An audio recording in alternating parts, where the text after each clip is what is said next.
Hello guys, welcome to our YouTube channel. तो देखिए, मैं आपका दोस्त अभय आज आप लोगों के साथ लेकर आया हूँ वीडियो, जिसमें हम बात करने वाले हैं जो बीकॉम ऑनर्स और बीकॉम प्रोग्राम के स्टूडेंट हैं, जिन्होंने अभी दिल्ली यूनिवर्सिटी सोल के अंदर न्यू एजुकेशन पॉलिसी के अंदर अंडर ग्रेजुएट कोर्स में एडमिशन लिया है। उनकी जो सेमेस्टर 1 की एग्जामिनेशन होने वाली है वो होने वाली है फरवरी मार्च 2023 में। उन एग्जामिनेशन में इनका एक सब्जेक्ट हैगा बिजनेस लॉ, जो कि एक ऐसा सब्जेक्ट हैगा जो कि 12th के बाद जितने भी स्टूडेंट बीकॉम ऑनर्स या बीकॉम प्रोग्राम में एडमिशन लिया है उनके लिए एक बिल्कुल ही नया सब्जेक्ट है। तो कई बच्चों ने कमेंट करके डिमांड की थी कि सर आप बिजनेस लॉ के जो मोस्ट इंपॉर्टेंट क्वेश्चंस हैंगे उनके ऊपर एक वीडियो लेकर आएँ, क्योंकि अभी तक हमें स्टडी मटेरियल नहीं मिला है, हमारी प्रिपरेशन अच्छे से नहीं हो पाई है और एग्ज़ाम्स आने वाले हैं। तो वही सभी कमेंट्स को ध्यान में रखते हुए मैं आज आप लोगों के साथ वीडियो लेकर आया हूं, जिसमें हम बात करने वाले हैं most important questions of business law, जिसमें आपकी टोटल 5 यूनिट है। उन पांचों यूनिट में से मैं कवर करके क्वेश्चंस लेकर आया हूं। पार्ट 1 की ये वीडियो है, आगे चल के इस वीडियो के आपको और पार्ट्स भी मिलेंगे। कुछ क्वेश्चंस आज की वीडियो में हम देखने वाले हैं। ये आज की वीडियो में जितने भी क्वेश्चंस हैं वो थ्योरेटिकल क्वेश्चन है। आगे की वीडियोस में मैं केस स्टडीज वगैरह भी लेकर आऊँगा, जो कि मोस्टली एग्जाम्स में आती हैं। तो बिना देर किए शुरू करते हैं हम अपनी आज की वीडियो। इससे पहले अगर आपने अभी तक चैनल को सब्सक्राइब नहीं किया तो चैनल को जरूर सब्सक्राइब कर लें और वीडियोस को लाइक करना ना भूलें इस टाइप के और इम्पोर्टेंट कंटेंट के लिए। तो चलिए शुरू करते हैं हम अपनी आज की वीडियो को। तो देखिए, हमारे पास क्वेश्चन नंबर 1 है, what do you understand by consideration? Is consideration is necessary in all cases? तो इस क्वेश्चन में आपको क्या आंसर देना है कि कंसीडरेशन क्या होता है। ये क्वेश्चन है आपका इंडियन कॉन्ट्रैक्ट एक्ट के अंदर से।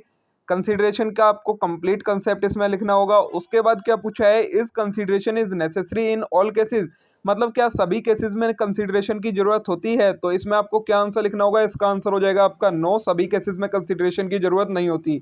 और जो एग्जेम्पशंस थी कंसीडरेशन की, वो वाले पॉइंट्स आपको इस सेकंड क्वेश्चन के पार्ट में लिखने होंगे, मतलब सेकंड पार्ट में लिखने होंगे फर्स्ट क्वेश्चन के। ठीक है, ये ऐसे कंप्लीट हो जाएगा आपका क्वेश्चन नंबर 1। अभी मैं इनके आंसर नहीं करवा रहा हूँ, अगर आप लोग कमेंट करके कहेंगे तो मैं फिर इनके आपको आंसर भी प्रोवाइड्स करवा दूंगा। ठीक है, अब आएगा question number 2, a stranger to contract can not sue, comment on statement with exemption. क्या बोला गया है कि जो एक स्ट्रेंजर होता है, मतलब थर्ड पार्टी होती है कॉन्ट्रैक्ट में, वो कभी भी केस फाइल नहीं कर सकती किसी भी पार्टी के रिगार्डिंग। क्या ये स्टेटमेंट करेक्ट है? अगर करेक्ट है तो और इसकी एग्जाम्पशंस क्या क्या हैं, वो सभी एग्जाम्पशन के साथ आपको इस स्टेटमेंट के ऊपर एक पूरा ब्रीफ में आंसर लिखना है। ठीक है, नेक्स्ट क्वेश्चन है, explain the agreement expressly declared as void under Indian Contract Act 1872। Simple direct question है। क्या पूछा है, वो सभी एग्रीमेंट जो कि वॉइड डिक्लेयर कर रखे हैं इंडियन कॉन्ट्रैक्ट एक्ट ने, कौन कौन से हैं, उन सभी को आपको एक्सप्लेन करना है इसके अंदर। ठीक है, आगे देखिए, नेक्स्ट फोर्थ क्वेश्चन है आपके पास, quasi contract are not contract but are imposed obligation by law. मतलब जो क्वाजी कॉन्ट्रैक्ट होते हैं वो किसी एक पर्टिकुलर टाइप के कॉन्ट्रैक्ट नहीं होते, बट ये ऑब्लिगेशंस होती हैं जो कि लॉ हमारे ऊपर लगा देता है। Explain statement as per Indian Contract Act. तो इस स्टेटमेंट को हमें एक्सप्लेन करना है इंडियन कॉन्ट्रैक्ट एक्ट के अकॉर्डिंग। तो इसमें आपको क्या करना है, बस इसी कॉन्ट्रैक्ट को रेफरेंस में लेते हुए कंप्लीट क्वाजी कॉन्ट्रैक्ट का जो भी कंसेप्ट है उस सभी को एक्सप्लेन कर देना है इस आंसर के अंदर, आपका आंसर कंप्लीट हो जाएगा। ठीक है, नेक्स्ट है question number 5, discuss the remedies available to aggrieved party on breach of contract. जो एग्रीव्ड पार्टी होती है, एग्रीव्ड पार्टी कौन, जिसे लॉस होता है कॉन्ट्रैक्ट के अंदर, उसे हम कहते हैं एग्रीव्ड पार्टी। तो किसी कॉन्ट्रैक्ट के टूटने से जो एग्रीव्ड पार्टी होती है उसे क्या क्या रेमेडीज अवेलेबल होती है, मतलब हम उसे क्या क्या मिल सकता है कॉन्ट्रैक्ट टूटने से एज अ डैमेजेस। तो हमें उन सभी चीजों को एक्सप्लेन करना है इस क्वेश्चन नंबर 5 के अंदर। ठीक है, नेक्स्ट है question number 6, discuss right of surety against various party. अब ये क्वेश्चन जो आया है, ये आया है आपका क्वेश्चन किसमें से, कॉन्ट्रैक्ट ऑफ इंडेमनिटी और लॉस वाले जो स्पेशल कॉन्ट्रैक्ट वाला कंसेप्ट है उसमें से। क्या बोला है, श्योरिटी के राइट क्या क्या होते हैं अलग अलग पार्टी के अगेंस्ट, वो सभी राइट्स हमें एक्सप्लेन करने हैं कि राइट अगेंस्ट जो जो पार्टीज होती हैं उनके सभी के अगेंस्ट राइट क्या क्या होते हैं श्योरिटी के। ठीक है, अब देखिए नेक्स्ट क्वेश्चन है, what are continuing guarantee, how it can be revoked, comment.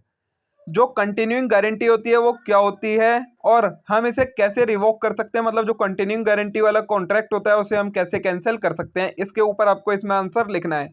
तो ये क्वेश्चन भी आपका स्पेशल कॉन्ट्रैक्ट वाले चैप्टर में से है। कंटिन्यूइंग गारंटी का कंप्लीट कंसेप्ट इसमें आपको एक्सप्लेन करना होगा और हाउ कैन रिवोक का कंटिन्यूइंग गारंटी वो इसमें एक्सप्लेन करना होगा। ठीक है, नेक्स्ट है question number 8, discuss the position of finder of lost goods and what are rights of the finder of lost goods.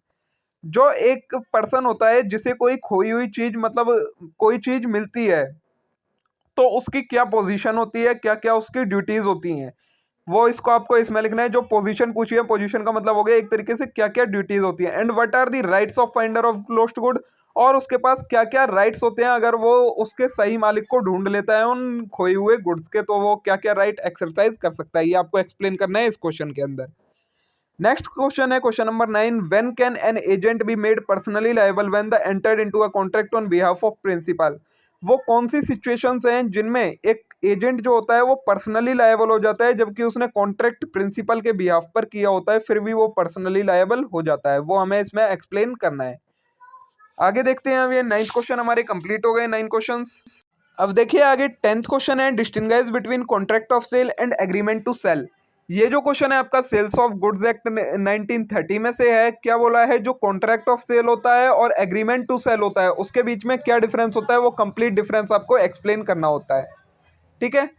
Next question है question number 11, what are auction sale, what are rules regarding auction sale. Auction sale क्या होती है और auction cell को conduct करने के क्या क्या रूल्स होते हैं ऑक्शन सेल के, वो आपको इसमें एक्सप्लेन करने हैं। नेक्स्ट है question number 12, discuss implied condition and warranties under contract of sales of goods act. तो एक contract of sale of good act है, उसके अकॉर्डिंग क्या क्या इम्प्लाइड कंडीशंस होती हैं और क्या क्या इम्प्लाइड वारंटी होती हैं, वो सभी आपको इसके अंदर एक्सप्लेन करनी है। ठीक है। तो आज देखिए गाइज हमने टोटल 12 क्वेश्चन देखे जो कि मोस्ट इंपॉर्टेंट क्वेश्चन है बिजनेस लॉ सब्जेक्ट में से। मैं जानता हूं आज की वीडियो में हम सभी चैप्टर्स को कवर नहीं कर पाए, इसलिए मैंने इस वीडियो का नाम रखा है पार्ट 1। आगे भी आपको इसके कई पार्ट मिलेंगे जिसमें मैं इस इंपॉर्टेंट क्वेश्चन डिस्कस करूंगा आप लोगों के साथ बिजनेस लॉ के। तब तक के लिए आप इस वीडियो को लाइक करें, शेयर करें ज़्यादा से ज़्यादा।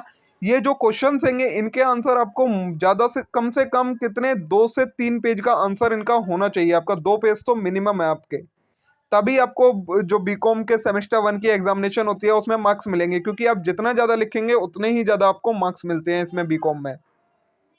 अगर आपको इन सब के आंसर समझ में नहीं आ रहे हो तो आप मेरे को कमेंट करके बताइएगा वीडियो के नीचे, तो मैं इनके आंसर भी आपको प्रोवाइड करवा दूंगा। अभी मैंने सिर्फ आपको इनके क्वेश्चंस प्रोवाइड करवाए हैं। तो आज के लिए इतना ही। अब हम मिलेंगे नेक्स्ट वीडियो में आगे के कंटेंट के साथ। तब तक के लिए आप आज की वीडियो को लाइक करें, चैनल को जरूर सब्सक्राइब कर लें इस टाइप के और कंटेंट पाने के लिए आगे के लिए। Thank you.